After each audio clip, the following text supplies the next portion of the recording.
નમસ્કાર, technical ટેલવે YouTube ચેનલમાં તમે જોઈ રહ્યા છો સોના ચાંદીના બજાર ભાવ.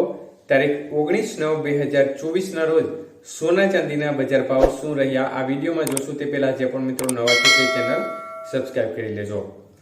તો મિત્રો, ખાસ કરીને આજે ચાંદીના ભાવ કેવા રહ્યા તે સૌપ્રથમ જોઈએ તો ચાંદી આજે 1 ગ્રામ 90 રૂપિયા 90 પૈસા. 8 ગ્રામ ચાંદીનો ભાવ 727 રૂપિયા 20 પૈસા. 10 ગ્રામ ચાંદીનો ભાવ 909. 100 ગ્રામ ચાંદીનો ભાવ 9090 અને 1 કિલો ચાંદીનો ભાવ 90,900 રૂપિયા સુધી રહ્યો હતો. તો આજના 1 કિલો ચાંદીના ભાવમાં સતત બીજા દિવસે ઘટાડો જોવા મળ્યો અને 1200 રૂપિયા બજાર ઘટી હતી.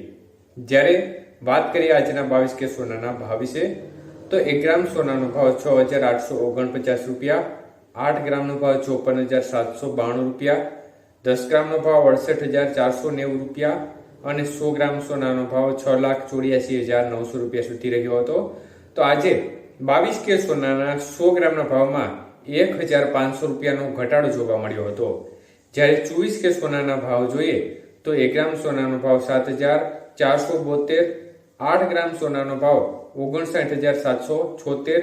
10 ગ્રામ સોનાનો ભાવ 74,720 અને 100 ગ્રામ સોનાનો ભાવ 7,47,200 રૂપિયા સુધી રહ્યો હતો.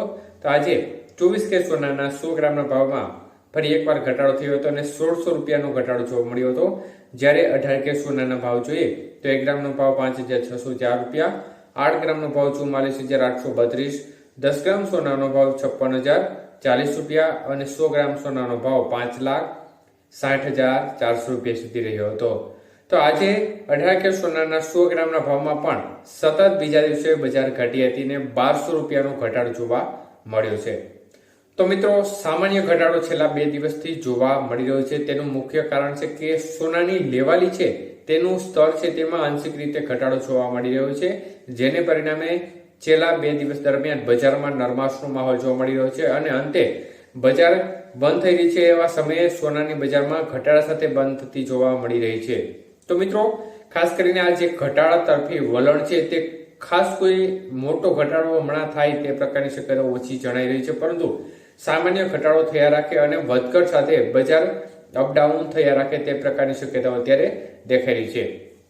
તો ખાસ કરીને કોઈ પણ પ્રકારના મોટા જે વૈશ્વિક પરિબળો છે તેને અસર કરતા ના રહે ત્યાં સુધી બજારમાં આ પ્રકારની મુવમેન્ટ જોવા મળતી રહેશે અને સામાન્ય વધઘટ જોવા મળશે. પરંતુ જો કોઈ પણ દેશ દ્વારા કોઈ એવો મોટો નિર્ણય લેવામાં આવે તો આ સમયગાળા દરમિયાન બજારમાં મોટી ઉથલ પાથલના કારણે મોટો વધારો કે મોટો ઘટાડો જોવા મળતો હોય છે અને આ પરિણામોને આધાર રાખતા હોય છે. મતલબ કે જે નિર્ણય હોય છે તેના પર આ બજારનો આધાર રહેતો હોય છે.